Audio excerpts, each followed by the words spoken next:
वैजापूर तालुक्यातील बोरदयगाव प्रकल्पातून अचानक पाणी सोडल्याने एक अत्यंत धक्कादायक घटना समोर आली आहे.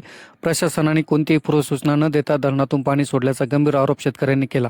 या घटनेत करंजगाव येथील शेतकरी भानुदास मगर हे नदीपात्रात काम करत असताना अचानक पाणी आल्याने वाहून गेले. घटनेची माहिती मिळताच परिसरात एकच खळबळ उडाली आणि स्थानिक नागरिक व प्रशासनाच्या मदतीने शोध मोहीम सुरू करण्यात आली.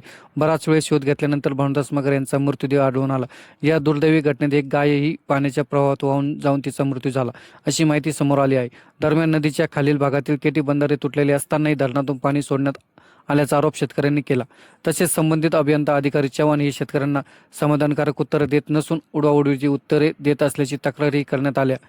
या घटनेमुळे परिसरात संतापाचे वातावरण निर्माण झाले असून अधिकाऱ्यांच्या निष्काळजीपणामुळे भानुदास मगर यांचा बळी गेला असा आरोप करत संबंधित अधिकाऱ्यावर मनुष्यवधाचा गुन्हा दाखल करावा अशी मागणी शेतकऱ्याकडून केली जात आहे.